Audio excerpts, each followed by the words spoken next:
Yoga unit 8 चिकित्सकीय योग।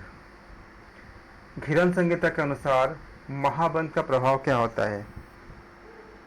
चक्र जागरण, अंतर्मुखी मन, हार्मोन्स का नियमन करना या उपयुक्त सभी? सर सभी।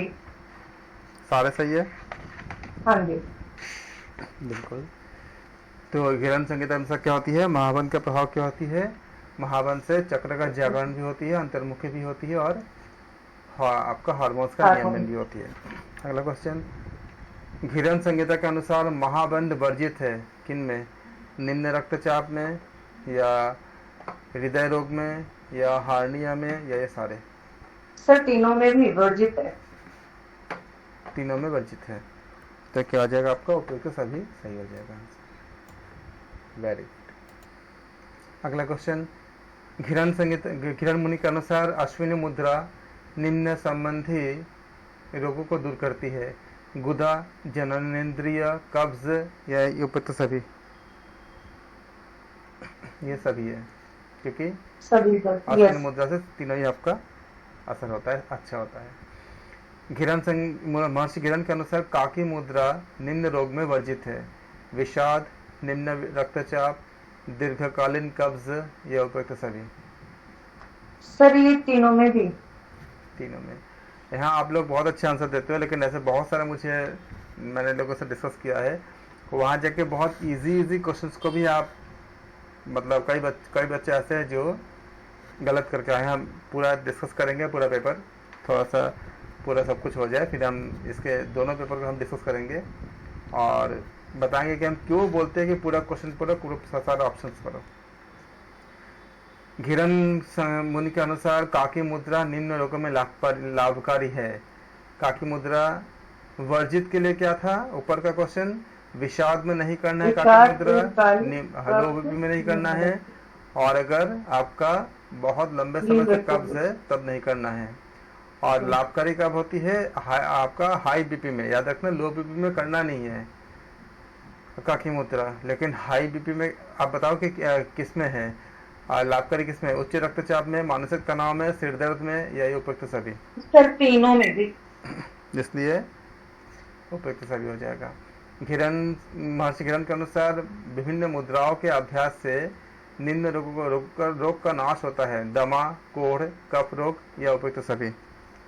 सर सभी, बट निम्न मुद्राओं में से मतलब ये नहीं किया है, एक्सप्लेन मुद्रा का नाम ले ही किया है। विभिन्न मुद्राओं के अभ्यास से मतलब उन्होंने मतलब एक साथ कर दिया है। लेकिन अगर ऐसा क्वेश्चन भी आते हैं तो क्या बोलोगे? हाँ ऑब्वियसली तीनों का ही है, क्योंकि कोई ना कोई मुद्रा है जो दमा को भी ठीक करता है, कोई ऐसा भी मुद्रा है जो कोढ़ को भी आपका कोढ़ के लिए भी हेल्पफुल होता है, और कुछ मुद्रा ऐसे है जो कफ रोग में भी हेल्पफुल होता है। तो ऐसे क्वेश्चन अगर आ जाता है तो आप डी बोलोगे।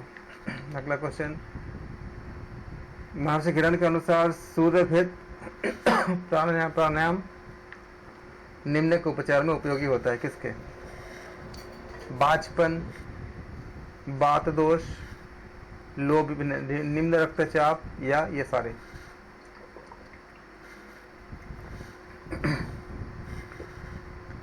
सूर्यभेद प्राणायाम सारे। सर बाजपन का तो मुझे पता नहीं, बट वातोष और रक्तचाप में तो हेल्प करता है। अगर हेल्प करता तो सारे हो जाएंगे, क्योंकि दो तो ऐसा होगा नहीं। ऐसे बाजपन भी हेल्प करता है। घिरन संहिता के अनुसार, महर्षि घिरन के अनुसार सूर्यभेद प्राणायाम से शरीर में मेटाबॉलिज्म मतलब चयापचय में होती है क्या? कमी, वृद्धि, अनियमितता या शिथिलता?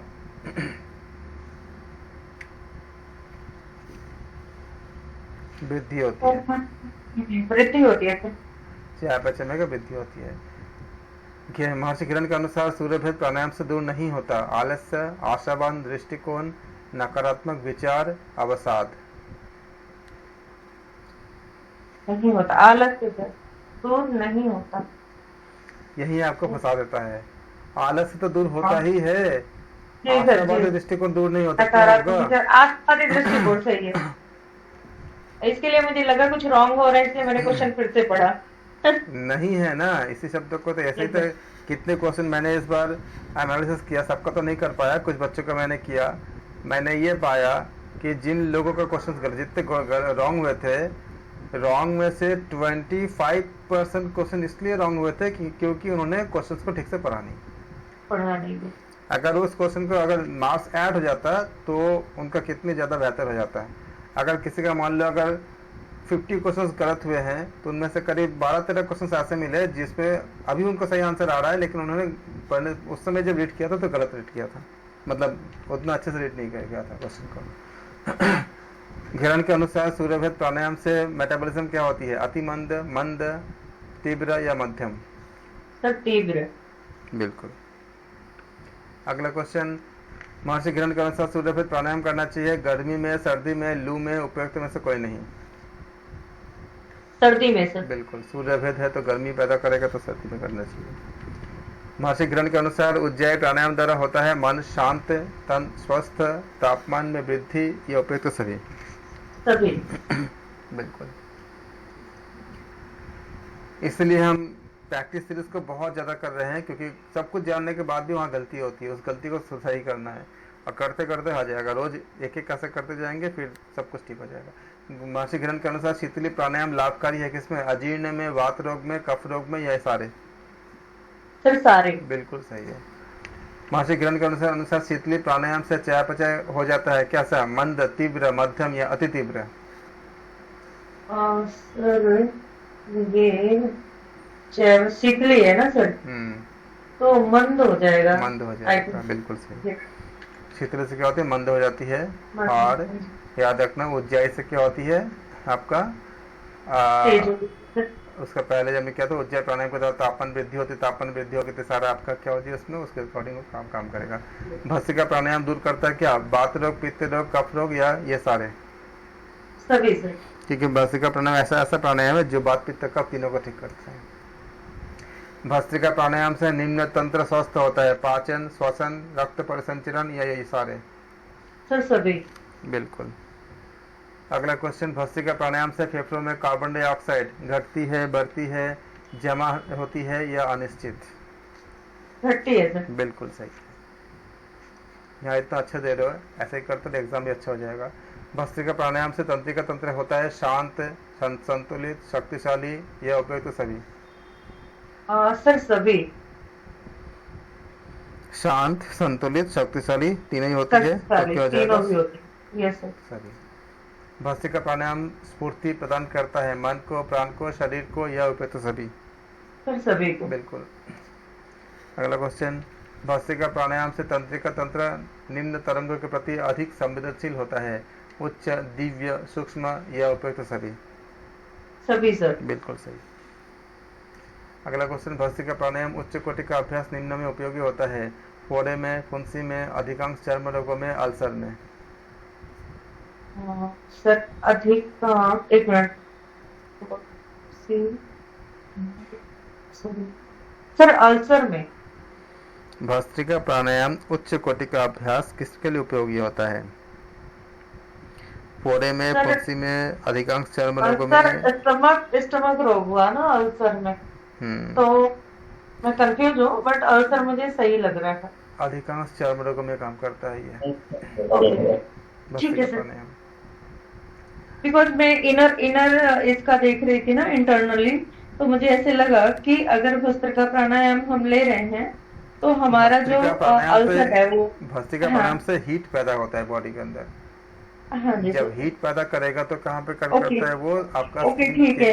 बिकॉज अल्सर तो ऑलरेडी हीट की वजह से ही हो रहा है कि मतलब जो अनियमित ये है ना डाइजेशन सिस्टम, उसकी वजह से ही तो अल्सर हो रहा है।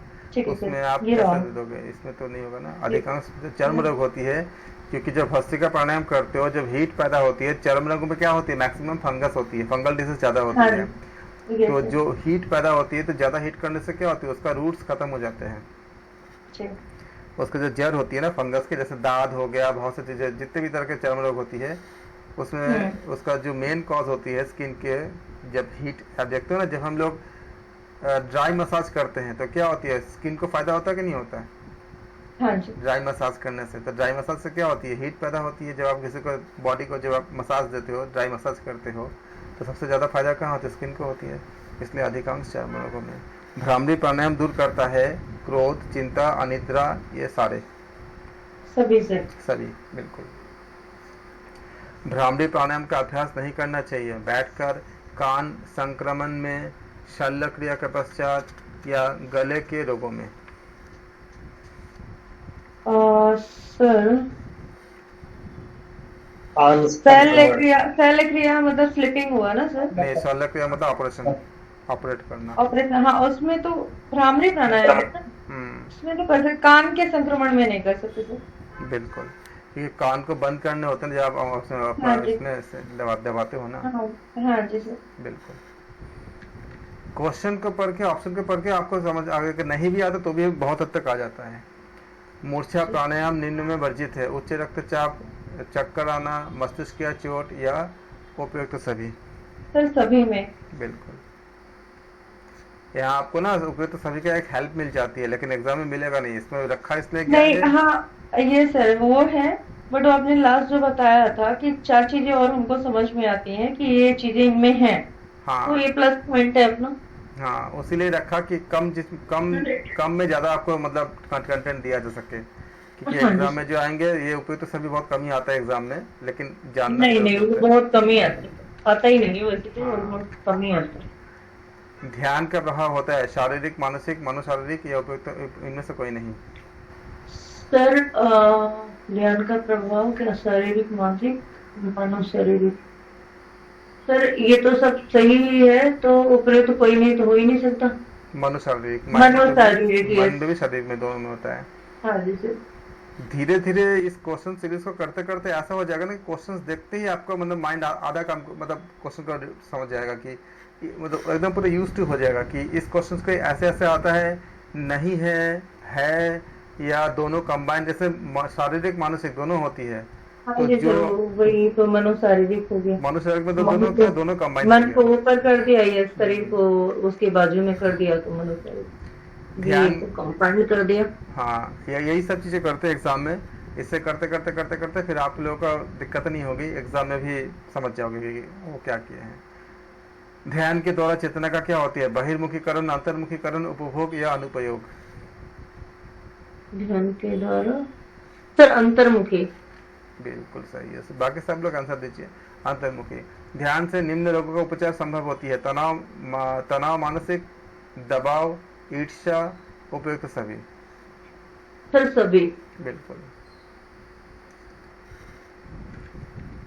जैसे इसका एक एग्जांपल दे रहा हूँ कि अगर हम ध्यान नहीं करते तो हमारे जो इच्छाएं, हमारे सोच खुद नकारात्मक की तरफ जाते हैं। आप देखो कि आज इतनी ज़्यादा नेगेटिव न्यूज़ या नेगेटिव न्यूज़ चैनल में इतने सारे नकारात्मक खबरें होती है। यूट्यूब में जाओ, कितने सारे नकारात्मक चीज़ों से मतलब भरी होती है। क्यों? क्योंकि लोग उसको देखना अच्छा देखते हैं, पसंद करते हैं। सीरियल में अगर देखो देखो कितनी नेगेटिविटी सिखा आ गई है। क्योंकि अगर हम ध्यान करेंगे तो ये सब चीज़ें हमारी इच्छा में नहीं आएगा, और नहीं करेंगे जैसे चुगली होला, चुगली करना या ईर्ष्या करना, इस तरह का निंदा करना, ये सारे जो होती है इसमें भी कोई रस होता होगा। तो ये रस जब इंसान को अगर मतलब उसको अगर अच्छा लगने लगेगा तो वो पतन की तरफ जाता है, क्योंकि इनमें से कोई भी एक हावी होगा तो इंसान को एकदम पूरी तरह से उसका मोरल वैल्यूज को ख़त्म कर देता है। ध्यान जब लगाते हैं तो हमारे मन में ऐसे जगह पे एक्टिवेट होती है, आपका बहुत सारे ऐसे तंत्र है जिससे एक्टिवेट होती है। फिर ये सब चीज़ें अच्छा नहीं लगता, मतलब मन ही नहीं करता। तो इसलिए ध्यान बहुत ज़्यादा एक उपचार मतलब जब ये होती है तो बहुत सारे उपचार के काम करती है, क्योंकि इनके कारण बहुत से हार्मोनल इम्बैलेंस का साथ साथ बहुत सारे आपका कह सकते हैं कि नेगेटिव सिक्रेशन बॉडी के अंदर होती है, जिस वजह से क्या होती है हमारे बहुत से चीज़ें जो बॉडी का फंक्शन है वो डिस्टर्ब हो जाती है और हम मतलब डिजीज से पूरा भर जाते हैं। इसलिए ध्यान बहुत ज़्यादा एक मतलब आपका उपचार बहुत सारे लोगों की आपका ठीक कर देता है। क्योंकि जब हम तनाव ख़त्म हो जाएगा, ईर्ष्या ख़त्म हो जाएगा, प्रेशर ख़त्म हो जाएगा, ज़्यादा चीज़ों को आप मतलब टॉलरेट कर सकते हो तो क्या होगा, आपका सहिष्णुता बढ़ जाएगा, तो क्या होगा, सब चीज़ें आपका अच्छा हो जाएगा। ध्यान का परिणाम नहीं है शारीरिक शिथिलता, उद्वेग एवं संवेग, मानसिक शिथिलता या सकारात्मकता?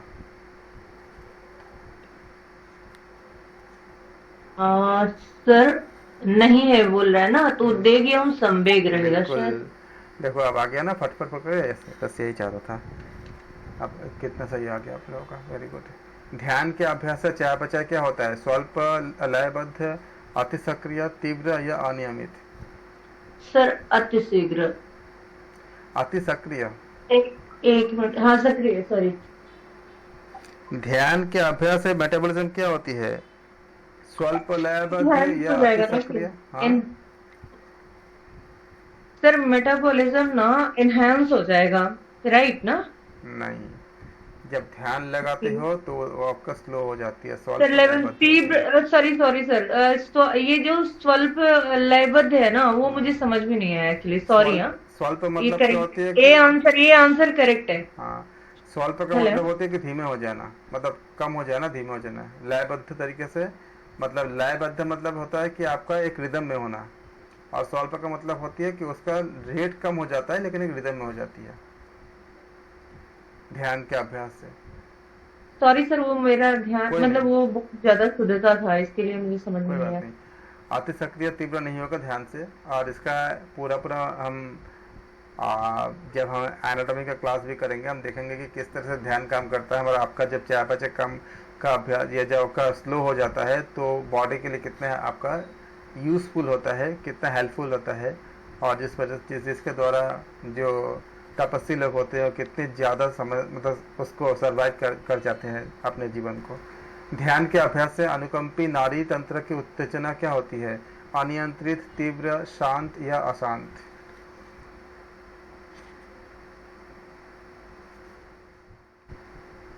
पीएनएस, टीएनएस और पीएनएस से पढ़े हो? पीएनएस के बारे में बताया जा रहा है। सर मैं ये कॉल पे हूँ, एक सेकंड का टाइम बस मुझे दे दीजिए ना। योजना होती है अनियंत्रित, शांत, तीव्र एंड अशांत। सर शांत। ध्यान के अभ्यास से अनियंत्रित नाड़ी तंत्र की उत्तेजना क्या होती है? अनियंत्रित, शांत या तीव्र या अशांत? सर शांत, शांत, मेरे हिसाब से बिल्कुल सही है, शांत ना। बिल्कुल। जी। अगला क्वेश्चन, मार्गदर्शन निम्न हेतु उपयोगी है? नकारात्मक संशोधन में, निहित शक्तियों के विकास में, वातावरण से सामंजस्य में या उपयुक्त सभी? सर सभी। मार्गदर्शन निम्न हेतु उपयोगी पूछ रहा है ना, तो सारे। यौगिक परामर्श द्वारा संभव है, वातावरण से समायोजन, विवेकपूर्ण निर्णय, आध्यात्मिकता या उपयुक्त सभी? सभी सर। बिल्कुल सही।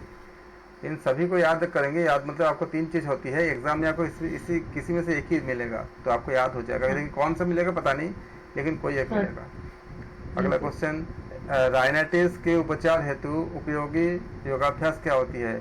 नेतिकर्म, सुखासन, सूर्य नमस्कार या पद्मासन? सूर्य नमस्कार सर। राइनाइटिस मैं क्लियर नहीं हूँ बट नहीं, राइनाइटिस क्या हुआ सर?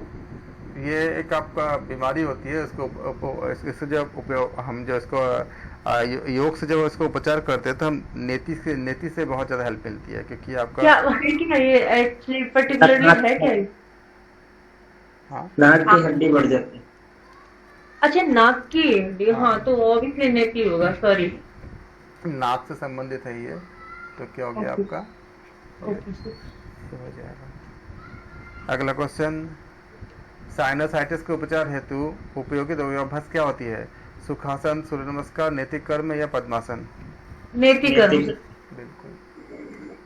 अगला क्वेश्चन, ब्रोंकाइटिस के उपचार में उपयोगी योगाभ्यास क्या होती है? नेतिकर्म, सूर्य नमस्कार, शक्तिबंध समूह वाले आसन या ये सारे? सर सभी। बिल्कुल सही। अगला क्वेश्चन, राजक्षमा, इसको टीबी कहते हैं, ट्यूबरकुलोसिस। राजक्षमा के उपचार हेतु उपयोगी योगाभ्यास क्या होती है? योग निद्रा, सूर्य नमस्कार, अनुलोम विलोम प्राणायाम या उपयुक्त सभी? सर वैसे तो रेस्ट बोलते हैं करके, लेकिन इसमें सभी आएंगे क्योंकि चीजें उपचार के लिए बोल रहे हैं ना, तो नहीं तो योग निद्रा, अगर एक ही होता तो शायद योग निद्रा जाता था, बट हाँ इसमें तीनों ही आएंगे, तो बिल्कुल करीब सही। सभी। लेकिन सूर्य नमस्कार भी बहुत सी चीज होती है इसका, आपका मतलब जानते हो बहुत वेरिएशन होता है। हम जब किसी पेशेंट को देंगे तो पेशेंट के हालत के हिसाब से हम अकॉर्डिंग लेंगे, यस सर, हाँ उसको बिल्कुल सही हमें कह रहे डिजाइन करने होते हैं। सूर्य नमस्कार बहुत तरह के होते हैं, बहुत हैं। हाई यस, लेवल के भी होते हैं, बेसिक भी होता है, फंड आपका एकदम बिगिनर्स के लिए भी होता है, बहुत और वेरिएशन बिजनेस होता है। वालों के लिए भी होते हैं सर इसमें हाँ सूर्य नमस्कार। बहुत वेरिएशन होते हैं। और इसके बारे में आप मतलब इतनी ज़्यादा वेरिएशन है इसके, हम इसके ऊपर कई क्लासेस कर सकते हैं सूर्य नमस्कार पे। ओके। उच्च रक्तचाप में निम्न प्राणायाम का अभ्यास उपयोगी होता है, नाड़ी शोधन, शीतली, शीतकारी या ये सारे? सर सारे। बिल्कुल। हाई बीपी के लिए, हाई बीपी एक आज के युग के बड़े कठिन समस्या है, मतलब कठिन तो नहीं है लेकिन उस लोग कठिन बना लेते हैं क्योंकि लाइफस्टाइल वगैरह और भी बहुत सारे हमारे नकारात्मक सोच इत्यादि ये सब चीज़ों को बढ़ा देता है। नाड़ी शोधन, शीतली, शीतकारी ये आपको हेल्प करता है ठीक करने में। अगला क्वेश्चन, निम्न रक्तचाप में सर्वाधिक उपयोगी प्राणायाम कौन सी है? शीतली, शीतकारी, सूर्यभेदी, इनमें से कोई नहीं। सर सूर्य भेदी। हाँ, लो बीपी में क्या होती है? सूर्यभेदी होती है। आपने एक चीज नोटिस किया कितना अच्छा पहले से आप लोगों का आंसर देने की रेट काफी अच्छी बन गई है। इससे क्या होगी, यही चाहिए जब एग्जाम आते आते फिर आपको यह बहुत अच्छा हैबिचुअल हो जाएगा, इस तरह के क्वेश्चन से मिलेंगे करने के लिए। यदि किसी को हृदय रोग होती है तो उसे निम्न अभ्यास करना चाहिए, कौन से? शवासन, योग निद्रा, अनुलोम विलोम प्राणायाम या अनुलोम विलोम क्रिया भी हो सकता है। यहाँ प्राणायाम है, प्राणायाम ले लेंगे। उपयुक्त तो सभी सर सभी। बिल्कुल सही है। अगला क्वेश्चन, अस्थमा के रोगी के लिए उपयोगी क्या होती है? योग निद्रा, ध्यान, अनुलोम विलोम प्राणायाम या उपयुक्त सभी? सर सभी। बिल्कुल। अस्थमा में बहुत अच्छा काम करता है, बस बशर्ते जब किसी को देंगे तो वहाँ पे पॉल्यूशन ना हो, उस जगह पे अनुलोम विलोम खास कर जब देंगे तो वहाँ पॉल्यूशन ना हो, ऑक्सीजन सफिशिएंट हो। अस्थमा के रोगी को भोजन नहीं करना चाहिए, अर्ध तरल, गरिष्ठ, सुपाच्य या सात्विक?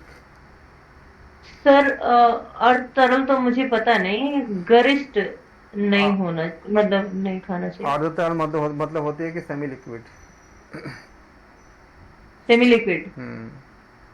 गरिष्ठ नहीं खाना चाहिए सर।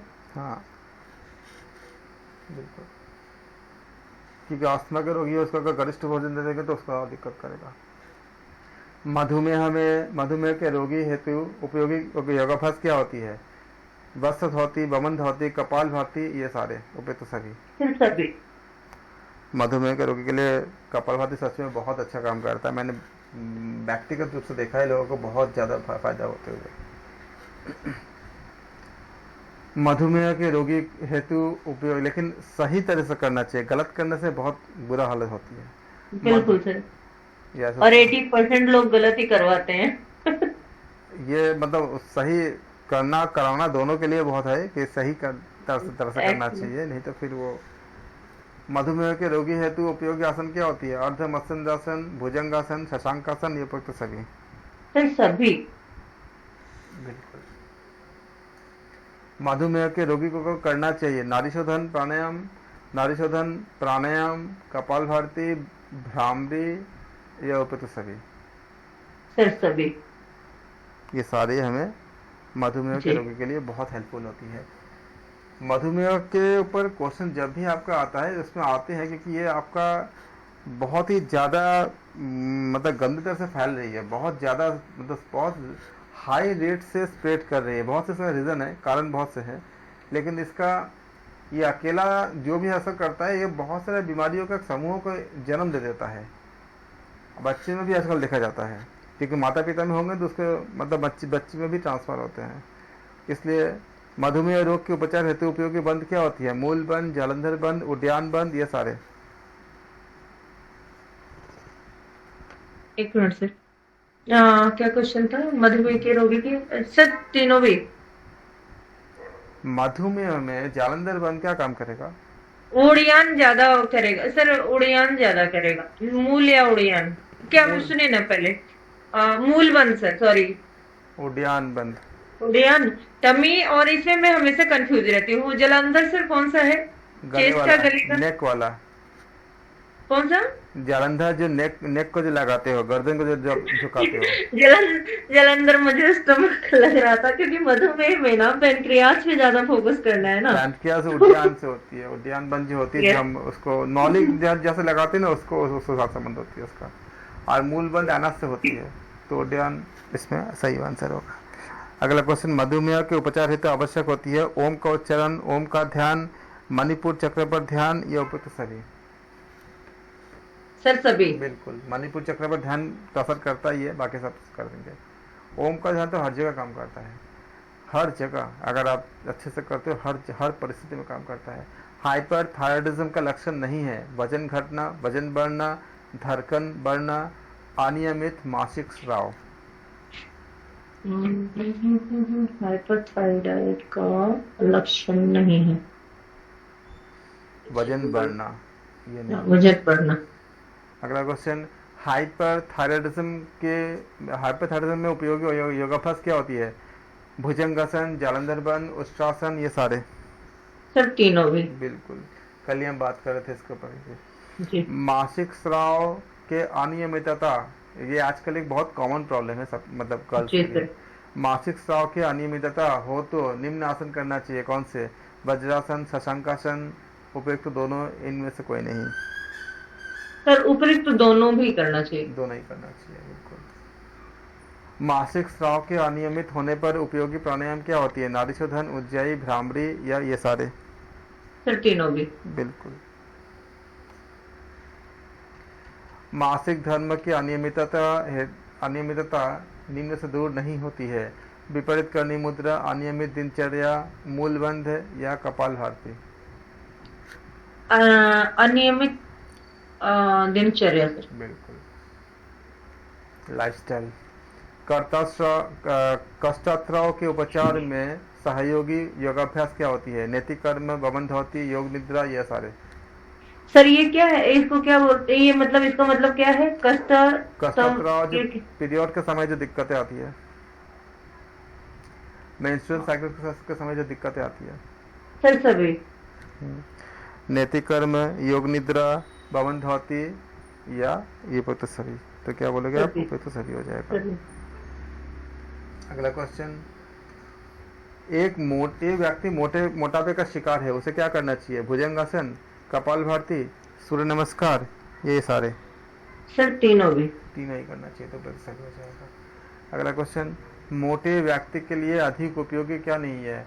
वस्त्र धोती, नौली कर्म, दीर्घ शवासन, या वमन धोती? उपयोगी नहीं है दीर्घ शवासन सर। बिल्कुल। अगला क्वेश्चन, हाइपोथायराइडिज्म का लक्षण क्या है? मोटापा, थकान, मासिक स्राव की अनियमितता, ये उपयुक्त सभी? सर तीनों भी।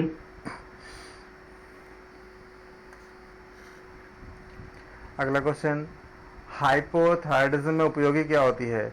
भुजंगासन, कपालभाति, वस्त्र धोती, या ये सारे? सर सभी। बिल्कुल सही। अगला क्वेश्चन, मासिक धर्म में अत्यधिक रक्तस्राव के उपचार हेतु उपयोगी योगाभ्यास क्या होती है? सूर्य नमस्कार, वज्रासन, नैतिक कर्म, या ये सारे? सर सभी। बिल्कुल। अगला क्वेश्चन, गैस्ट्राइटिस के उपचार हेतु षटकर्म का निम्न अभ्यास उपयोगी होता है? वमन धोती, वस्त्र धोती, दंड धोती, ये सारे? सर सभी। सारे आपका उपयुक्त सभी आंसर सही है। अगला क्वेश्चन, मंदाग्नि के उपचार हेतु निम्न आसन उपयोगी नहीं है? शवासन, सूर्य नमस्कार, भुजंगासन, या हलासन? सर मंदाग्नि क्या है? आपका जो बॉडी में जब आपका जो अग्नि कम हो जाना, पाचन को करने के लिए जो अग्नि चाहिए होता है, आप अग्नि के बारे में पढ़े हो ना, तो जैसे हम लोग कहते हैं ना कि जठराग्नि, तो उसका अगर मंद हो जाता है तो उसके उपचार के लिए कौन से आसन उपयोगी नहीं है?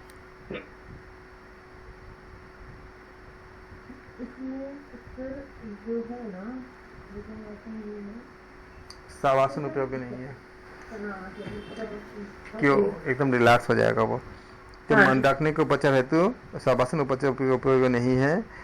सूर्य नमस्कार करोगे तो क्या होगा, बॉडी में हीट पैदा होगा, तो मंदाग्नि आपका ठीक हो जाएगा।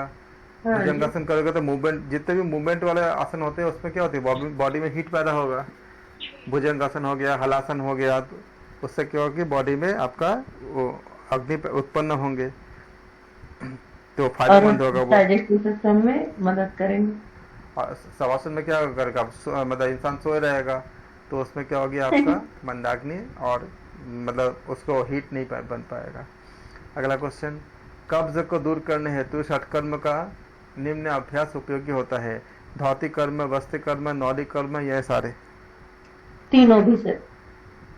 तो कब्ज को दूर करने के लिए धौती भी हेल्पफुल होता है, वस्त्र तो कर होता ही है, नौली कर्म भी होती है कि उससे आपका आंतों में असर पड़ता है, इसलिए सारे सही होगा। धौती कर्म भी असर करता है या खासकर जब बमन धोती करते तो पानी का प्रेशर पड़ता है, जब पानी का प्रेशर जाता है तो उस समय मल का निष्कासन में आसानी हो जाती है, क्योंकि वो अंदर जो सूखा हुआ मल होती है उसको भी पानी मिल जाता है तो निकल जाती है वो। मंदाग्नि के उपचार हेतु उपयोगी योगाभ्यास नहीं है, क्या कौन सा, वस्त्र धौती, बमन धौती, त्राटक या नौली? नहीं होता है पूछा ना सर, इसमें मतलब नहीं। त्राटक सर। त्राटक, बिल्कुल, क्योंकि त्राटक से क्या होती है, आपका एकाग्रता बढ़ती है, आंखों का संबंध होती है। कब्ज को दूर करने में सहायक उपयोगी क्या होती है, जलवस्ती, मूल शोधन, शंख प्रक्षालन, या ये सारे? सर सभी। बिल्कुल सही है। कब्ज को दूर करने के लिए जलवस्ती भी होती है, मूल शोधन भी होती है, और शंख प्रक्षालन तो कर होती ही है। शंख प्रक्षालन एक ऐसी प्रक्रिया होती है कि जब ये पूरी हो जाती है तो जैसा पानी आप पीते हो ठीक वैसा ही पानी एनस से निकल जाती है, वो स्थिति पहुंचते हैं। पेप्टिक अल्सर में उपयोगी आसन नहीं है, शशांकासन, शवासन, मयूरासन या मकरासन? सर ये पेप्टिक अल्सर क्या है? एक बीमारी होती है, अल्सर का, जब जानते हो अल्सर का ही बीमारी होती है। पेप्टिक सर इसमें भी तो फिर शवासन ही होगा। नहीं इसमें पेप्टिक अल्सर में उपयोगी आसन नहीं है, पूछा क्या है? सर नहीं है तो मुझे ऐसे लगता है ना मयूर आसन शायद। बिल्कुल सही है। मैंने बोला था कि आप जो ऑप्शन पढ़ लेते हो तो आपको काफी हद तक मिल जाती है, क्योंकि इसमें क्या होती है, पेट में असर पड़ता है, हाथों में तेजाब बना था, हाथों में घाव हो जाते हैं। हाँ बिल्कुल। हाँ ओके ओके। इसमें आपका मयूरासन आपका उपयोगी नहीं होता। पेप्टिक अल्सर में निम्न प्राणायाम करना चाहिए, कौन सा, अनुलोम विलोम, शीतली, भ्रामरी, या सारे? सर सभी। बिल्कुल सही है। अतिसार में उपयोगी क्या होती है, उद्यान बंद, अग्निसार, धौती, उपयुक्त दोनों, या उपयुक्त में से कोई नहीं? दोनों भी अग्निसार और उड़ियानपन दोनों भी। अतिसार में उपयोगी होता है जी, दोनों भी। अतिसार के उपचार में उपयोगी आसन क्या होती है, शशंकासन, सुप्त वज्रासन, शवासन, या उपयुक्त सभी? सर तीनों ही हो जाएगा। तो अतिसार में आपका उपयोगी होता है। अगला क्वेश्चन, कोलाइटिस में सबसे कम उपयोगी क्या होती है? कोलाइटिस जो बीमारी होती है उसमें सबसे कम उपयोगी क्या होती है, शवासन, भुजंगासन, सर्वांगासन, या हलासन? सर ये कौन सा बीमारी है कि मतलब ये बड़ी आंत की बीमारी, लार्ज इंटेस्टाइन होती है ना, उसकी बीमारी होती है, में सूजन हो जाती है, उसमें हाँ सूजन आ जाती है उसमें। ओके, तो इसमें शवासन कम उपयोगी होता है। कोलाइटिस शवासन। हाँ मेटाबॉलिक सिंड्रोम उपस्थित होने पर उपयोगी क्या होती है, सूर्य नमस्कार, भुजंगासन, उष्ट्रासन, या ये सारे? सर सभी। बिल्कुल सही है। अगला क्वेश्चन, झुककर कार्य करने वाली महिलाओं को कमर दर्द की शिकायत रहती है, उन्हें नहीं करना चाहिए, भुजंगासन, हलासन, शलभासन, मकरासन? हलासन। वेरी गुड, बहुत अच्छे, वेरी गुड। अगला क्वेश्चन, स्पॉन्डिलाइटिस के उपचार हेतु क्या करना चाहिए, शलभासन, मकरासन, भुजंगासन, या सारे? सही। बिल्कुल सही। अगला क्वेश्चन, षटकर्म का निम्न अभ्यास कोलाइटिस में उपयोगी नहीं है। पवन ज्योति, त्राटक, बिल्कुल, क्योंकि त्राटक क्या करता है आपका, एकाग्रता की आंखों के लिए उपयोगी होता है। कोलाइटिस में निम्न प्राणायाम उपयोगी होता है। नाड़ी शोधन, शिथिली, शीतकारी, यह उपयुक्त सभी। सर सभी कोलाइटिस के लिए इसको याद रखेंगे क्योंकि आपको एग्जाम में ये तो तीनों नहीं मिलेंगे, लेकिन तीनों में से कोई एक मिलेंगे जरूर। सर कोलाइटिस भी इसका ही है क्या, मतलब कोलाइटिस पर्टिकुलर कौन सा ही है? ये आपका लार्ज इंटेस्टाइन से संबंधित ही होती है सारा चीजें। ओके, ये भी वही। ग्रीवादंश का उपचार निम्न से संभव है। पवन मुक्तासन, अनुलोम विलोम प्राणायाम, भ्रामरी प्राणायाम, या ये सारे सभी। ग्रीवादंश मतलब क्या होती है आपका, ग्रीवादंश मतलब आपका जो आपका नेक से संबंधित होती है, तो भ्रामरी, अनुलोम विलोम। लेकिन अगर कोई पेशेंट होगा तो उसके अकॉर्डिंग कराने पड़ते हैं। उसमें हमें थ्योरी तो हम पढ़ लेते हैं, लेकिन रियल लाइफ में जो पेशेंट होते हैं उनके बहुत सी चीज़ें ऐसी होती है, उस समय आपको उसके according decision body to body sir change होता है। हाँ, अगला उनकी क्वेश्चन, क्षमता और इस सब के अकॉर्डिंग देखना पड़ता है। जैसे नॉर्मली हम बोलते हैं कि जब किसी प्रेग्नेंट अगर लेडी होती है तो हम तीसरे महीने के बाद से हम उनका आसन नहीं कराते हैं सामान्यतया, लेकिन कुछ लोग ऐसे होते हैं जो ऑलरेडी पहले से ही बहुत अच्छे से योग अभ्यास करते हैं और आसन वगैरह करते हैं, तो उनके केस में अलग अलग हो जाती है। लेकिन नॉर्मली हम नहीं कराते, लेकिन अगर स्पेसिफिक कुछ होते हैं तो उसके लिए उसके अकॉर्डिंग देखने होते हैं। स्लिप डिस्क में वर्जित क्या होती है? अनुलोम विलोम प्राणायाम, हलासन, भुजंगासन, या मकरासन? सर हलासन। हलासन। बिल्कुल सही है भैया, बहुत अच्छे करते, बहुत ही अच्छे करते हो आप। गठिया के रोगी को निम्न आसन से लाभ होता है, किससे? आकर्ण, धनुरासन, शशंकासन, मार्जरी आसन, उपयुक्त सभी। सर सभी। यहाँ हम बोलेंगे जरूर से उपयुक्त सभी, लेकिन जब गठिया किसी को हो जाता है तो उनको आकर्ण, धनुरासन करने में थोड़े से अगर उनको प्रैक्टिस रहेगा तो आराम से कर लेंगे, वरना उनको बहुत थोड़ा सा अभ्यास करने पर। बिल्कुल सही सर। ये आकर्ण धनुरासन वही है ना जो एक लेग को लेके कान से टच करते हैं, दूसरे को स्ट्रेट करते हैं, राइट? आकर्ण मतलब पूरा कर्ण, लाम से बोला ना, आकर्ण। Yes yes.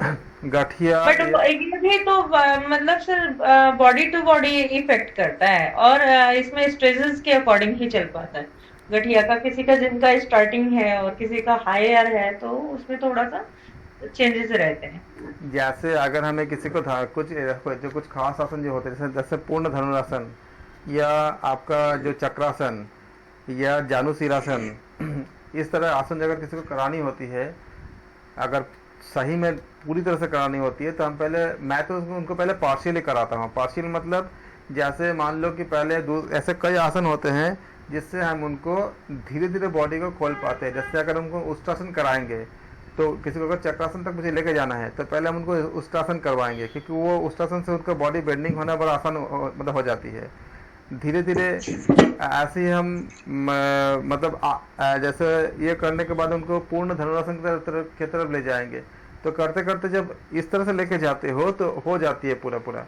वरना क्या होती है कि आकर्ण धनुरासन तो किसी ने कर लिया हो, तो लेकिन पता चला कि जितने कर्व बनना चाहिए बॉडी उतना कर्व नहीं बन रहा है, लेकिन आकर्ण हो गया है। तो उस समय क्या होती है कि हमें लगता है कि हो गया है, लेकिन वो पूर्ण नहीं होता है। गठिया या आर्थराइटिस के रोगी हेतु उपयुक्त प्राणायाम कौन सी है? भस्त्रिका, सूर्यभेदी, या नाड़ीशोधन, या ये सारे? सर तीनों ही होती है। Very very good.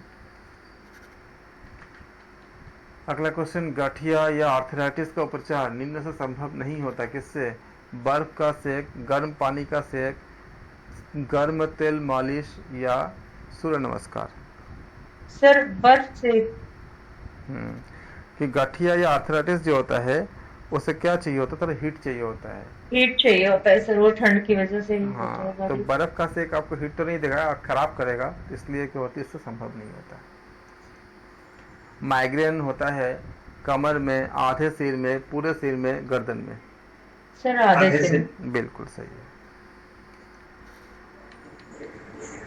तनाव से, इसीलिए माइग्रेन और भी है, जो पार्किंसन, माइग्रेन, ये सब क्या है आपका हमें लगता है कि मतलब एक तरह की आपका बॉडी असर करता है, लेकिन हकीकत में क्या होती है, ये तंत्रिका तंत्र से संबंध होती है, नर्वस सिस्टम से संबंध होती है। और नर्वस सिस्टम से संबंध कोई भी चीज़ होती है उसके लिए आपका अनुलोम विलोम बहुत ही ज़्यादा अच्छा काम करता है, क्योंकि एग्जैक्टली उसी जगह पे सीएनएस पीएनएस वगैरह में बहुत अच्छा काम करता है। इसीलिए अगर किसी को ऐसा दिक्कतें हैं तो उनको अनुलोम विलोम से अगर मतलब सही तरह से करें, गलत तरीके से न करें, सही तरह से अगर वो करेंगे या उनको कराए जाएंगे तो उससे बहुत फल मिलती है। और मैक्सिमम चीज़ तो हमारे ब्रेन से ही संबंधित होती है। जितना भी हमारा अनुभूतियाँ होती है, फीलिंग्स होती है, या जो भी हमारे मानसिक जो दर्द होती है, तकलीफ़ें होती है, यहाँ तक कि शारीरिक का भी आपको जब किसी को ऑपरेशन होता है, उसको जब आपका एनेस्थीसिया लगाया जाता है तो करता क्या है, ब्रेन तक मैसेज पहुँचता नहीं है, दर्द का मैसेज, तो उनको लगता है दर्द नहीं हो रहा है, लेकिन दर्द तो होता है लेकिन उनको फील नहीं होता। इसलिए आपका हर जगह पे जो है अनुलोम विलोम बहुत ज़्यादा उपयोगी होता है। सोने से पहले 15-20 मिनट अनुलोम विलोम करके सो के देखो कितने पॉजिटिव नींद आती है। तनाव से होने वाले सिर दर्द में निम्न अभ्यास उपयोगी होता है: शवासन, योग निद्रा, ध्यान, उपयुक्त सभी। सभी बिल्कुल, तनाव से होने वाले सिर दर्द में क्या होती है, इसमें सबसे आपको बहुत हेल्पफुल मिलती है शवासन, योग निद्रा। हालांकि तनाव से अगर कोई पेन होती है तो इनमें से कोई भी कर पाए तो बहुत अच्छी है। शवासन से भी होती है, योग निद्रा से भी होती है, ध्यान से भी होती है, या और भी जो म्यूजिक थेरेपी होती है, जैसे शास्त्रीय संगीत सुनने से भी आपका तनाव से जो हेडेक होती है वो ख़त्म हो जाती है। जैसे कुछ खास राग होते हैं, हालांकि इसका इस ऑप्शन से संबंधित नहीं है, मैं ऐसे बता रहा हूँ। हमारे शास्त्रीय संगीत में ऐसे ऐसे जैसे जो सुबह का जो राग होती है, जैसे राग भैरव, राग भूपाली, राग भैरव, राग भैरवी, भूपाली तक शाम का राग है, 7 बजे का आते हैं शाम को। और ये सारे राग जो है आपका ये सुबह का होती है। ये राग अगर आप मतलब प्ले करते हो सितार में या किसी और में, जो आपको फेवरेट, आपका जो जिसको भी जब भी ज़्यादा अच्छे लगते हैं, तो ये आपका हेडेक वगैरह में बहुत अच्छा काम करता है। और कुछ है जैसे आपका राग भीमपलासी हो गया, रात को अगर दिक्कत होती है तो राग मालकोश हो गया। राग मालकोश आपका रात को 2 बजे का राग होती है। और कुछ इसमें जैसे राग भैरव में राग भूपाली में आपका सारे गपा धसा साधा पका रेसा ये होती है, तो उसमें आपका बहुत ज़्यादा मतलब आपका इफेक्ट पड़ती है, मतलब माइंड पे, उसमें 2 स्वर्ण होती नहीं है। वैसे ही आपका जो राग अगर आप भैरवी लोगे तो कई आपका उसमें कोमल आती है, शुद्ध भी आती है, उससे बहुत ज़्यादा असर पड़ती है। यहाँ तक कि जिनको अगर किसी को अगर शास्त्रीय संगीत का ज्ञान नहीं भी है, खाली सुनेंगे, खाली आरोह अवरोह सुनेंगे या सिंपली थोड़ा सा उनका आलाप सुनेंगे तो भी उनको बहुत ज़्यादा असर पड़ता है। और आसन से तो पड़ती ही है। अगला क्वेश्चन, सिर में निरंतर दर्द रहने वाले व्यक्ति को करना चाहिए शाकाहारी भोजन, मांसाहारी भोजन, उष्ण भोजन या गरिष्ठ भोजन? शाकाहारी भोजन। बिल्कुल। अवसाद में उपयोगी प्राणायाम क्या होती है? शीतली, शीतकारी, अनुलोम विलोम, उपयुक्त सभी। बिल्कुल, लेकिन अनुलोम विलोम बहुत ज़्यादा अच्छा काम करता है। दुश्चिंता को दूर करने हेतु उपयोगी आसन क्या होती है, उपयोगी क्या होती है? योग निद्रा, शवासन, त्राटक, ये उपयुक्त सभी सर। दुश्चिंता को दूर करने में एक सब आपका हेल्प करता है। दमा के रोगियों को करना चाहिए बमन धौती, बसर धौती, सूत्रनेति, ये सारे सर। बिल्कुल। इसके बाद ना अभी आप लोग बहुत अच्छे कर रहे हो, फिर मैं पेपर सॉल्व करवाऊंगा। देखते हैं कि उस पेपर सॉल्व कराने से पहले मैं पार्ट में करवा कर देख रहा हूँ कि आप लोग यहाँ कितने करते हो। उसके बाद पेपर लेंगे, जो पेपर हुआ है सबका पूरा पेपर सॉल्व करवाऊंगा, दोनों फर्स्ट सेकंड पे दोनों कराऊंगा। दमा के रोगी हेतु उपयुक्त आसन नहीं है? मत्स्यासन, भुजंगासन, हलासन या तारासन? दमा के रोगी के लिए हलासन। हलासन। अवसाद में उपयोगी आसन क्या होती है? पद्मासन, सिद्धासन, वज्रासन या ये सारे? सभी। बिल्कुल सही है। दुश्चिंता के निवारणार्थ करना क्या चाहिए? वक्रासन, हलासन, मत्स्यासन, ये उपयुक्त सभी। सर सभी। बिल्कुल। दुश्चिंता के निवारण के लिए क्या नहीं करना चाहिए, तो आपका तीनों बहुत अच्छी होती है। अगला क्वेश्चन, ऑस्टियो आर्थराइटिस के रोगी को नहीं करना चाहिए क्या शीतली प्राणायाम, त्रिकोणासन, पद्मासन या सूर्यभेदी प्राणायाम? सर शीतली प्राणायाम। बिल्कुल, क्योंकि उससे क्या होगा, और ज़्यादा ठंडक होगा तो क्या होगा, उसमें और ज़्यादा उनको दिक्कत करेगा। अगला क्वेश्चन है, हिस्टीरिया के रोगी को निम्न प्राणायाम करना चाहिए, कौन सी? भ्रामरी, उज्जाई, अनुलोम विलोम या उपयुक्त सभी? सर सभी। बिल्कुल सही। रजो निवृत्ति के समय एक महिला को करना चाहिए क्या आसन, प्राणायाम, ध्यान या उपयुक्त सभी? सभी सभी। इसका मेनोपॉज भी कहते हैं रजो निवृत्ति को। ये सब इस समय जब होती है तो बहुत सारे हार्मोनल चेंजेस आती है बॉडी के अंदर। इस समय कभी कभी बिहेवियर में भी चेंज हो जाती है, इसलिए फीमेल्स के अगर कभी बिहेवियर में चेंज होती है तो ये उनकी हमेशा खुद की रिएक्शन नहीं होता है, ये शरीर के अंदर के बहुत सारे ऐसे मैकेनिज्म होती है जिसके बदलाव की वजह से हमें ऐसा दिखता है।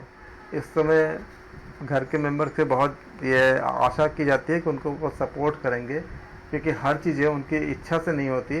बायोलॉजिकल कुछ चीज़ें ऐसी होती है जिसमें कोई नियंत्रण नहीं होता, ये होती है। जैसे आप जानते होंगे कि जिस समय आपका जो पीरियड्स के पहले और बाद में कई तरह के चेंजेस आती है मूड में और कई चीज़ों के, और उसी तरह से आपका जो मेनोपॉज होती है उसका पूरा बहुत लंबी थ्योरी है उसके कि कैसे कैसे किस किस तरह से हार्मोन्स में आपका चेंजेस आती है सारा चीज़ें। इसबगोल का सेवन उपयोगी कब होती है? पेचिस में, कब्ज में, उल्टी में या खांसी में? पेचिस में। सर पेचिस में। इसबगोल को हम कब्ज में लेते हैं, पेचिस में कैसे होगा? इसबगोल सर इसबगोल वही ना जो पाउडर आता है, कुछ कर्ड में मिला के लिया जाता है, वही ना? हाँ, वो कब लेते हैं? जब किसी को पेट साफ नहीं होता है तब ज़्यादा असर करता है ये। पेचिस भी एक टाइप का कब्ज ही है ना? पेचिस थोड़ा सा सलाइवा उसमें ये क्या इसको बोलते हैं? अगर आपके पास ऑप्शन रहता है पेचिस, कब्ज, उल्टी और खांसी किसी एक को चुनना होगा तो आप कब्ज को चुनोगे, क्योंकि जिनको पेचिस नहीं है उनको भी इसबगोल दी जाती है। अगर किसी को नॉर्मल अगर मतलब पेट साफ नहीं हो रहा है तो किसी एक को अगर आप पेचिस लोगे तो फिर कब्ज वालों को देंगे ही नहीं, जबकि ये कब्ज वालों को भी देते हैं। तो चारों में से अगर एक को चुनना होगा तब क्या कब्ज को चुनोगे। ऑस्टियो आर्थराइटिस के रोगी को सेवन करना चाहिए क्या अंकुरित दालें, हरी सब्जी, संतरा, ये सारे? सारे, क्योंकि बेटा विटामिन सी भी मिल जाएगा संतरा से, और संतरा तो बहुत अच्छा लगता है खाने में, एकदम यम्मी, एकदम बहुत बढ़िया। मिर्गी के रोगी हेतु उपयोगी आसन क्या होती है? पवन मुक्तासन, योग मुद्रा, विपरीत करनी या उपयुक्त सभी? सर सभी। बिल्कुल।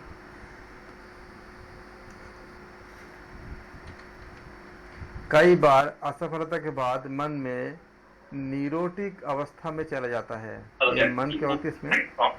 यह मानसिक अवस्था क्या कहलाती है? विभ्रम, हीन भावना, इगोइज्म या दुश्चिंता?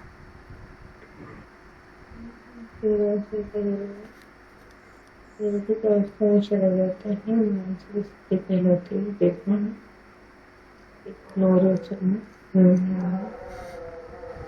सर हीन भावना। बिल्कुल सही है, तभी बोलता है क्वेश्चन के पढ़ो, ऑप्शन के पढ़ो, देखो बहुत जगह अगर आपको नहीं भी आता तो भी आ जाता है। इल्यूजन के उदाहरण क्या होती है? रज्जु, रज्जु, सर्प, प्रतीति, अंधकार, प्रतीति, वर्ण प्रतीति, उत्पत्ति प्रतीति। पहले ये बताइए मुझे कि इल्यूजन क्या है? इल्यूजन मतलब जो एक्चुअली होती नहीं है, लेकिन ऐसा होने का मतलब आपको एक आभास होता है जो हकीकत में नहीं होता। ये होगी रज्जु, सर्प। रज्जु सर्प। नहीं, मैं इसको श्योर नहीं हूँ और मैंने पहली बार ही सुना ही है इसको, मैंने सुना ही इल्यूजन नहीं होता है कभी। ना कि जैसे हम लोग कल्पना में कुछ हम लोग कुछ कुछ मतलब बना देते हैं, अपने आप से बना अच्छा, देते इमेजिनेशन टाइप ऑफ मतलब साइकोलॉजिकल है क्या? हैं। इमेजिनेशन में तो आप इमेजिन करते हो, इल्यूजन में क्या होती है कि आपको उस समय लगता है कि वही है। जैसे क्या मतलब अंधेरे में अगर आपने रस्सी अगर गिरा होगा, आपको लगता है कि सांप है, तो वो एक इल्यूजन की तरह हुआ है, जो ओके, एक्चुअली है ही नहीं, लेकिन हमें उस समय लगता है। लगता है, ओके। जो हाँ मतलब वो उसमें एग्जिस्ट नहीं करता उसको। शारीरिक ऐंठन का निम्न लक्षण होता है, किसमें क्या है? इल्यूजन, बॉडी स्ट्रेच, डिमनेशिया या एनाडिप्सिया। सैलरी में उठने का लक्षण, शारीरिक ऐंठन जब होती है उस समय क्या होती है? डिमनेशिया होती है। डिमेंशिया। अधिक, बहुत अधिक सर प्रयास। सर सर, वेट वेट, ये डिमेंशिया वही है सर ना, जो अल्जाइमर की तरह एक रोग है, मानसिक रोग, वही है ना? बॉडी में आपका मतलब जैसे एक मतलब आपका आपका जब जैसे नहीं होता पानी अगर बहुत कम पीते हो तो क्या होती है? एक ऐंठन आती है ना बॉडी के अंदर, उस तरह की ऐंठन आती है। अक्सर हम बैठे हैं लेकिन ऐसा लगता है कि बॉडी जैसे कोई जैसे मतलब कहीं ऐंठ गया है, फिर उसको हमें ठीक करने पड़ते हैं। बहुत अधिक प्यास लगने की अनियमित शारीरिक स्थिति क्या होती है? डिमनेशिया, मैनिया या एनाडिप्सिया या हेलुसिनेशन। डिमेंशिया ही रहेगा इसमें तो क्या? एनर्ड एनाडिप्सिया होती है। मैं कंफर्म अगर नहीं हूँ। बहुत अधिक बहुत अधिक प्यास लगने की अनियमित शारीरिक जो स्थिति होती है उसे कहते हैं हम लोग एनाडिप्सिया कहते हैं इसको। Option dementia.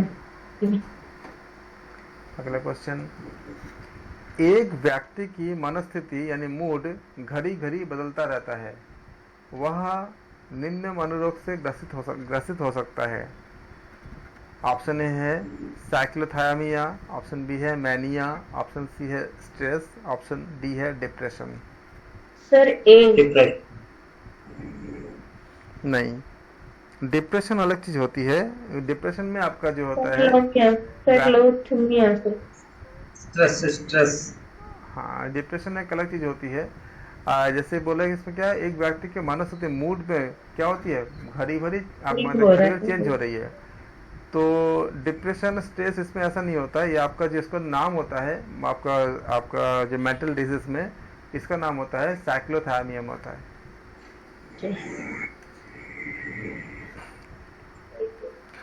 अगला क्वेश्चन, गेस्टेशनल डायबिटीज मधुमेह निम्नलिखित समय पर होता है, कब होती है? वृद्धावस्था, युवावस्था, गर्भावस्था या किशोरावस्था? बिल्कुल, सर मैं कंफर्म नहीं हूँ। प्रेगनेंसी में ओके। गेस्टेशनल डायबिटीज होती है। इस समय कब होती है? जब आप बच्चे मतलब माता जब गर्भवती रहती है, होने का चांस होता है मतलब। तो मतलब ये शॉर्ट टाइम रहता होगा सर, आफ्टर डिलीवरी तो ठीक हो जाता होगा इसका मतलब ना? नॉर्मली ठीक हो जाती है, लेकिन फिर भी बहुत चीज़ें, इसलिए तो कहते हैं ना कि जब आपका जो माता को जो है जब गर्भवती रहती है उस समय कभी तनाव नहीं देना चाहिए, उनको स्मोकिंग नहीं करना चाहिए, उनको अल्कोहल नहीं लेना चाहिए, बहुत खुश खुश रहना चाहिए, हैप्पी हैप्पी रहना चाहिए, हमें रामायण पढ़ना चाहिए, अच्छे अच्छे ग्रंथ पढ़ना चाहिए, तब ये सब चीज़ें नहीं होती है। मधुमेह का और बच्चे में वो चीज़ आप उस समय जो माँ जो करेंगे वही कर्म होता है, वो बच्चे में वही चीज़ आएगा। और बच्चे जब जन्म लेगा तो वैसा ही उसका नेचर भी होगा, क्योंकि माँ से सब कुछ ट्रांसफ़र होता है। मधुमेह का संबंध निम्न से होती है, इंसुलिन, थायरॉक्सिन, प्रोलैक्टिन या इनमें से कोई नहीं। इंसुलिन से होता है। Very very good. मधुमेह का संबंध किससे होती है? इंसुलिन से होती है। मधुमेह का प्रारंभिक लक्षण क्या होती है? आलस्य या अकारण थकान, आंखें कमजोर होना, ये सारे। सर सभी। बिल्कुल। इसलिए कड़वा खाने की आदत डालते चाहिए। रोज सुबह 3-4 नीम की पत्तियां, जो कोमल कोमल नीम की पत्तियां होती है, उसको तोड़ लो। हर जगह पार्क होता है, पार्क में नीम के पेड़ होते हैं, और चबा जाओ, बहुत अच्छे होते हैं। नहीं तो फिर करेला लेकर के उसको बॉईल करके खाने की आदत डाल लो, बहुत अच्छा होता है।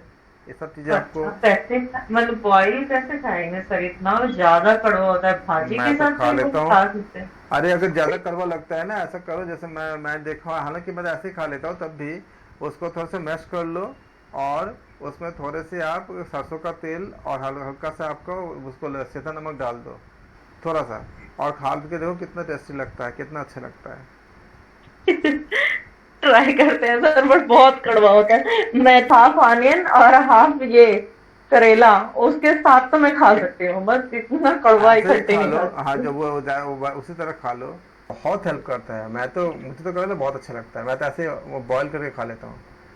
चोट लगने पर जल्दी घाव न भरे तो कौन से टेस्ट कराने चाहिए? ब्लड शुगर, यूरिन, टीएसएच या हीमोग्लोबिन? Blood sugar. बिल्कुल, सर ब्लड शुगर। क्योंकि उससे क्या होती है, डायबिटीज होने का खतरा हो सकता है। मधुमेह से प्रभावित होने वाले अंग कौन सी होती है? आंखें, किडनी, हृदय या ये सारे? सर तीनों भी। बिल्कुल, तीनों ही होती है। दमा या अस्थमा निम्न कारण से होता है, किसके? पर्यावरणीय, आनुवांशिक, उपयुक्त दोनों, इनमें से कोई नहीं? सर दोनों भी। बिल्कुल। दमा या अस्थमा का कारण हो सकता है संक्रमण, धूम्रपान, मोटापा, उपयुक्त सभी? तीनों भी सर। दमा का कारण क्या होता है? संक्रमण भी होता है, धूम्रपान भी होता है अभी और सर मोटापा भी धूम्रपान। होता है। इसलिए अपने बॉडी के बीएमआई को चेक करते रहना चाहिए, फैट ज़्यादा नहीं होना चाहिए, वर्कआउट करते रहना चाहिए, ये सब चीज़ें ध्यान रखना चाहिए। और मैं तो कहूँगा हर किसी को, अगर आप खुद अगर योगा के एक्सपर्ट हो बहुत अच्छी बात है, नहीं हो तो किसी योग के एक्सपर्ट के साथ आपका कनेक्शन या टच होना चाहिए, जिससे आपको समय समय पे वो आपको हेल्प करेंगे, गाइड करेंगे। क्योंकि एक बार खाली सीख लेने से नहीं होता, अभी आप जानोगे जब आप किसी नए लोग, जिन लोगों के पास कोई योगा टीचर नहीं है, तो जैसे चिंकी जी है और भी कई लोग हैं जो इतने अच्छे अच्छे आपको योग को सपोर्ट करते हैं और उनको सिखाते हैं अच्छे से, ऐसे किसी कोई ना कोई टीचर किसी के साथ मतलब होना चाहिए। क्योंकि हर 2 महीने के बाद जब ऋतु परिवर्तन होता है तो आपके शरीर में बहुत से बदलाव आती है। जैसे किसी एक समय ऐसा होता है कि कफ प्रधान होती है, कोई समय ऐसा होता है कि वात प्रधान होती है, कोई समय ऐसा होता है कि पित्त प्रधान होती है। इसके अकॉर्डिंग आपके जो डाइट होते हैं, डाइट चेंज होते हैं, और साथ साथ आपको किस समय कौन सी योगाभ्यास करना चाहिए, किस समय आरंभ करना चाहिए, किस समय आपको कौन सा नहीं करना चाहिए, ये सारा चीज़ आपको गाइड करने की ज़रूरत होती है। इसलिए हर किसी को अभ्यास करना चाहिए और किसी अच्छे एक्सपर्ट के साथ। दमा या अस्थमा का कारण क्या हो सकता है? संक्रमण, भावनात्मक, दबाव, ये वायु प्रदूषण या उपयुक्त सभी? सर तीनों भी होंगे। भावनात्मक से भी दमा का, अस्थमा का कारण हो जाता है, क्योंकि ओवर थिंकिंग से क्या होता है, हमारे फेफड़े सफोकेट होने लगते हैं, तो ये कारण भी सॉरी हो सकता है। तो मेरे हिसाब से तीनों भी। ओवर थिंकिंग का भी परिभाषा होती है। अगर ये थिंकिंग अगर आपका मतलब भोग विलास या नॉर्मली जो आपका जो इस तरफ हो जाती है तब जाके होती है, लेकिन यही थिंकिंग अगर हमेशा अगर मतलब परमात्मा के प्रति होती है तो बहुत अच्छा भी होता है।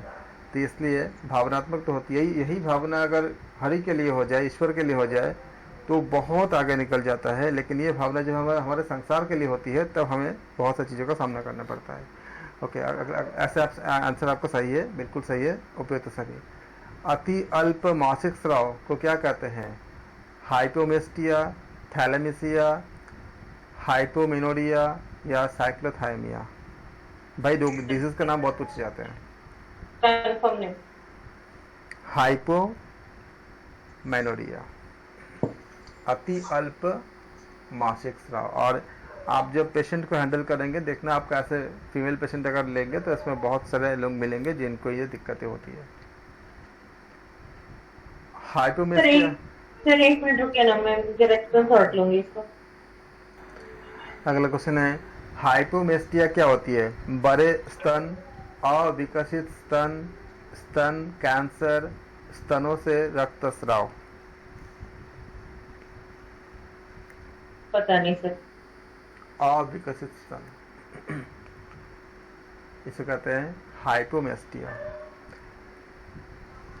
ये एक तथ्य है कि स्तन जो होते हैं वो मेल फीमेल दोनों में होते हैं, ऐसा नहीं कि खाली फीमेल में होते हैं, मेल में भी होते हैं, लेकिन एक समय के बाद फीमेल में कुछ ऐसे परिवर्तन आते हैं, को डेवलप हो जाते हैं, मेल में डेवलप नहीं होते हैं, इसलिए बड़े नहीं हो पाते, लेकिन होते दोनों में हैं। स्तनधारी, इसलिए हम प्राणी मानव को स्तनधारी कहा गया, स्तनधारी के रूप में कहते हैं, लेकिन होते स्तन दोनों में हैं। और फीमेल में वो क्या होता है, डेवलप हो जाते हैं। डेवलप होने का मेन कारण क्या है, बच्चे को दूध पिलाने के लिए।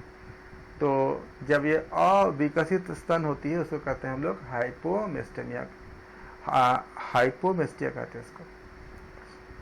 अगला क्वेश्चन, निम्न अंग में विकार का परिणाम, निम्न अंग में विकार का परिणाम हेपेटाइटिस होता है, किसमें, यकृत में, वृक्क में, हृदय में या फेफड़े में? सर यकृत में। बिल्कुल, लीवर जो होती है उसी में आपका हेपेटाइटिस, आपका एबीसी सब आपने पढ़ा होगा, आपने ये सब चीजें होती है इसमें, यकृत।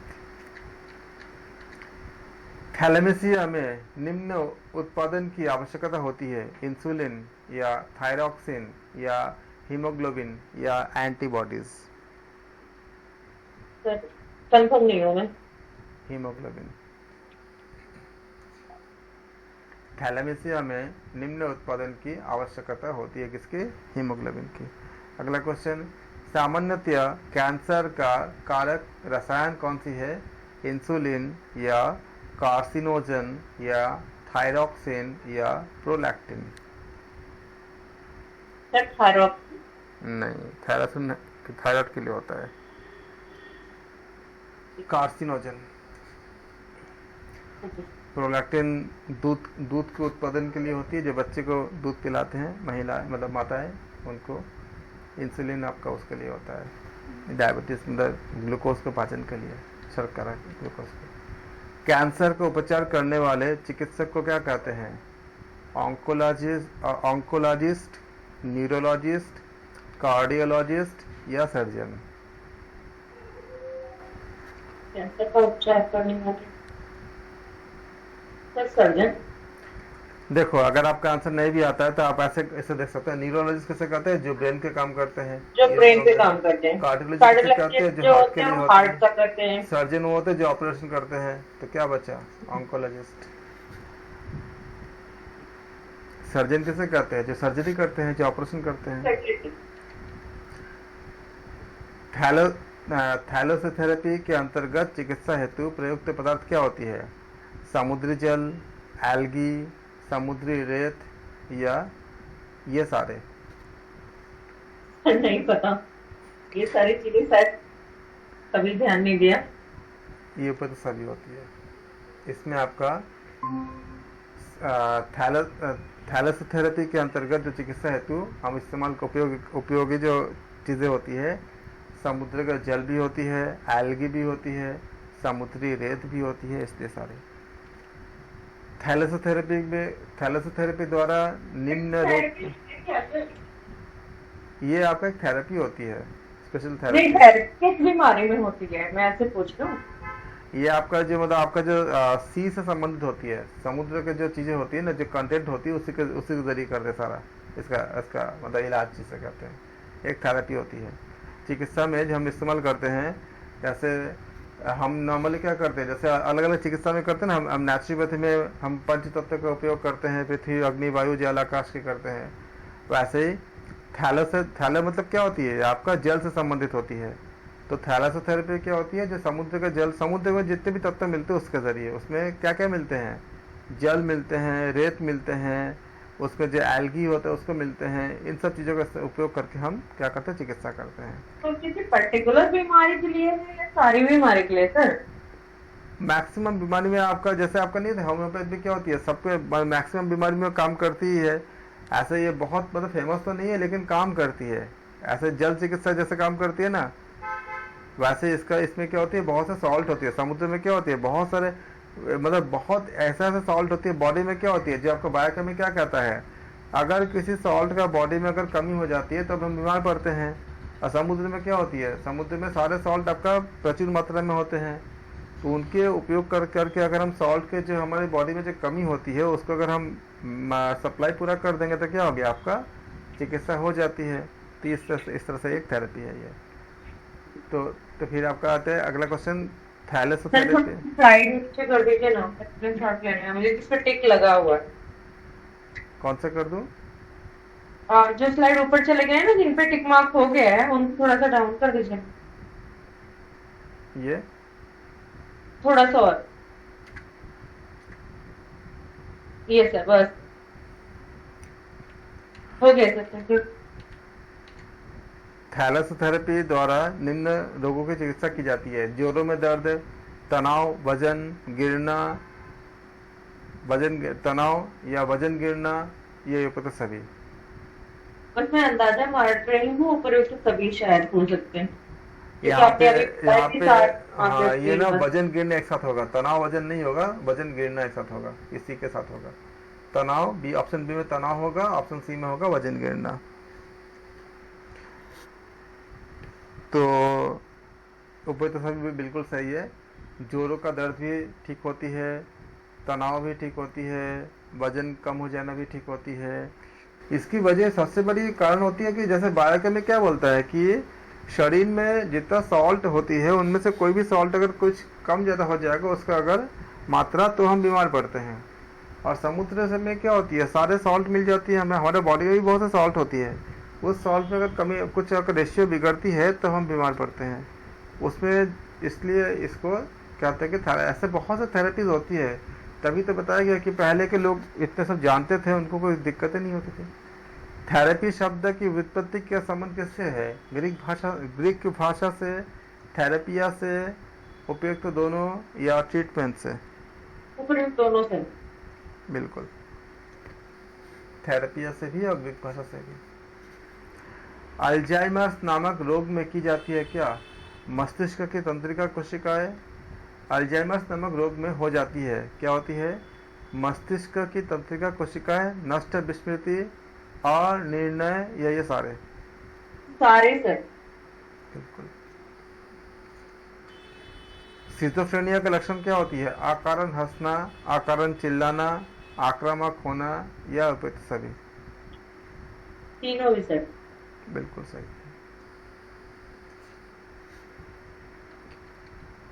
न्यूरोसिस या तंत्रिका ताप का लक्षण क्या होती है? अवसाद, निराशा, दुश्चिंता, ये सारे?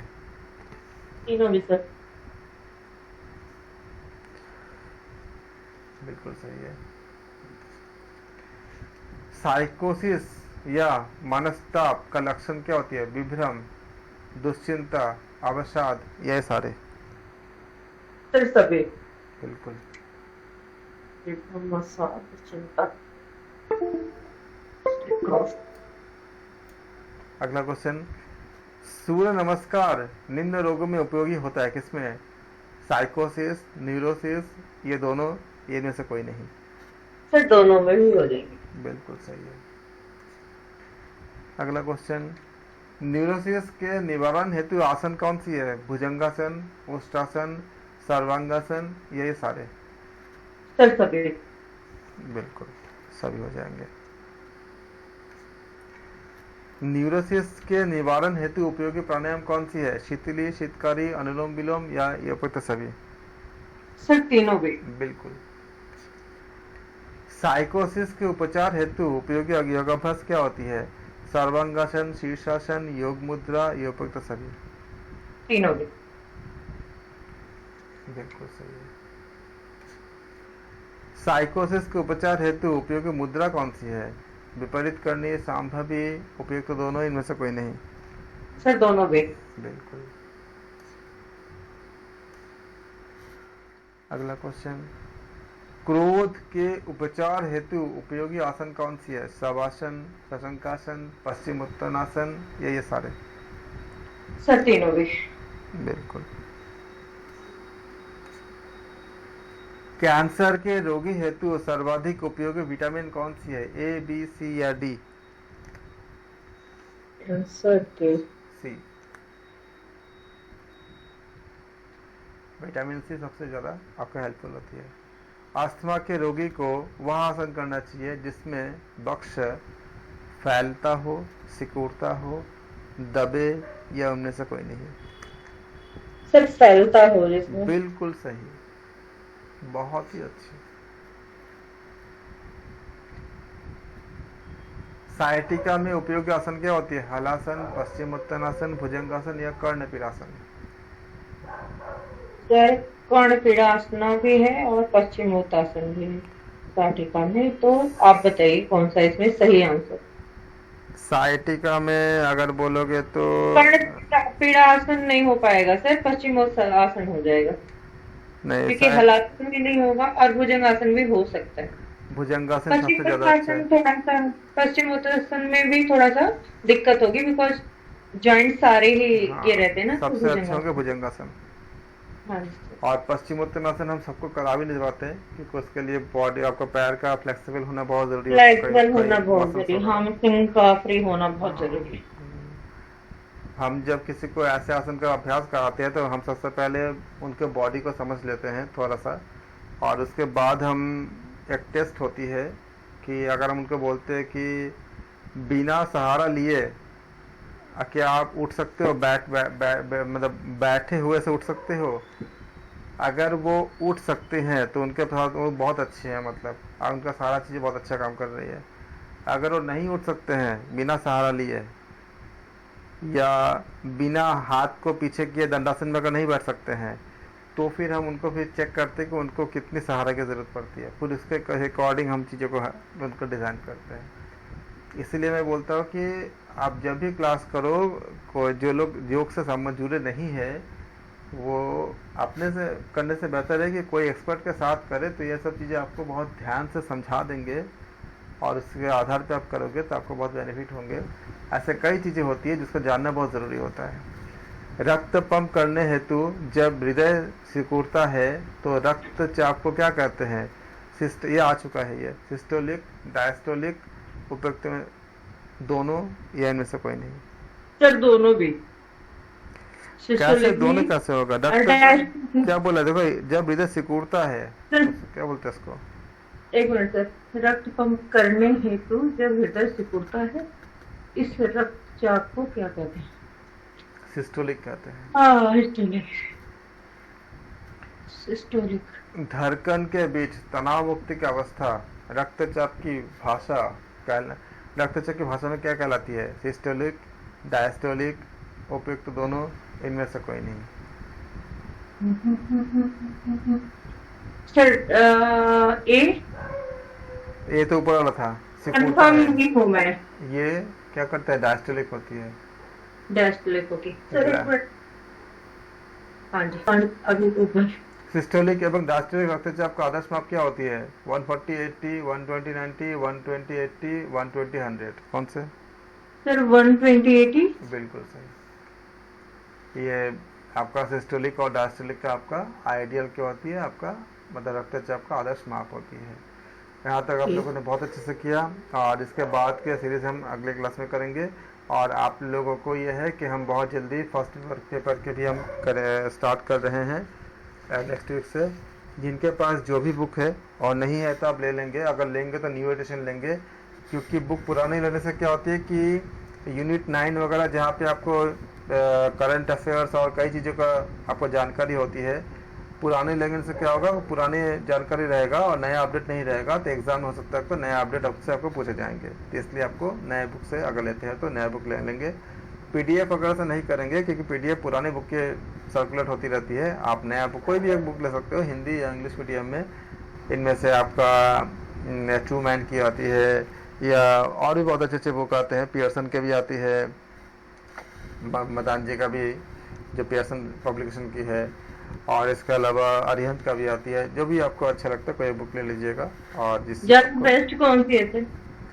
सबके अपने अपने हैं। जैसे देखो अरिहंत का फर्स्ट पेपर, सेकंड पेपर के लिए तो नहीं है, ऐसा ही नहीं है, लेकिन फर्स्ट पेपर के लिए अरिहंत भी ठीक है और आपका ट्रू मैन का भी ठीक है। और KVS मदान का भाषा अच्छी है, लेकिन KVS मदान की एक्सरसाइज आपको बहुत उलझे हुए हैं सर, बहुत उलझे हुए हैं, मतलब क्लियर नहीं लगता है, पता नहीं मुझे तो, मेरे पास केवल मैदान का ही था अभी तक तो। हाँ, उनके शब्द में कुछ ऐसी चीज होती है जिसको थोड़े से जी आपको सर। मतलब वो जानने होते हैं सारे। और उनके साथ ये होते हैं कि जो एक्सरसाइज में जो है जैसा क्वेश्चन दिए हैं उससे शायद थोड़ा सा ज़्यादा बेहतर क्वेश्चन पूछे जाते हैं एग्जाम में, मुझे लगता है ऐसा। हाँ जी। तो आप क्योंकि मैंने कई बच्चों को इस पे देखा था कि उसके क्वेश्चन तो इस बुक के एक्सरसाइज तो आराम से कर ले रहे हैं, लेकिन एग्ज़ाम के क्वेश्चंस नहीं कर पा रहे थे। तो इसलिए हमें लगता है कि लेकिन अगर आप जिसको जो भी ट्यूनिंग होता है, ऐसे आप देख सकते हो कि अरिहंत का बुक अच्छे है, उनका समझाने का बताने का पैटर्न अच्छे लगते हैं मुझे, उसका भाषा लैंग्वेज भी ठीक है। और आप ऐसा करना कि मार्केट में चले जाना दुकान में, उनसे बोलना कि 3-4 बुक दिखाने के लिए, और उस बुक को आप थोड़ा सा रीडिंग करना है। थोड़ा रीड करने से पता चल जाती है कि कितना आपको समझ आ रही है जो उसका पार्ट, मतलब जो कोई एक चैप्टर लेकर के, तो आपको और किस तरह से दिया गया है, कैसे कैसे डिज़ाइन बना गया है, उसका आप देखोगे। लेकिन और ऐसे अगर बुक के बोलोगे तो आपका अरिहंत अच्छी है, टू मैन का भी अच्छी है, अरिहंत आप ले सकते हो, सही है। और ये हिंदी इंग्लिश दोनों में आती है, जो आपको लेना है कोई एक भाषा में ले लीजिए। लेकिन जब भी लेंगे आप लेटेस्ट लेंगे, 2000 जिस भी समय लेंगे उस समय का सबसे ज़्यादा जो लेटेस्ट है, या आप अमेजोन वगैरह में देख लेना कि लेटेस्ट आया कि नहीं आया। और पुराने मत लेना, क्योंकि आप इतना पैसा खर्च करोगे और पुराने लोगे। बाकी चीज़ तो सेम रहती है, बाकी चीज़ तो जिससे ज़्यादा नहीं बदलती है, लेकिन यूनिट 9 का चीज़ बदल जाती है, क्योंकि उसमें क्या होती है, आपका करंट अफेयर से संबंधित चीज़ रहती है और आपका पर्यावरण से संबंधित चीज़ रहती है। अब जैसे पर्यावरण से संबंधित चीज़ें बहुत से आपका चेंज होती जाती है, अपडेट होती जाती है। तो किस देश ने किसके साथ क्या संधि किया, क्या एग्रीमेंट किया, अगर आप पुराने लोगे तो वो सब अपडेट नहीं मिलेगा, एग्जाम हो सकते हैं आ जाए वो। इसलिए अगर आप लोगे तो नया लोगे। आप सबका धन्यवाद, हम अगले क्लास में इसके बात करेंगे। Thank you sir, good night sir.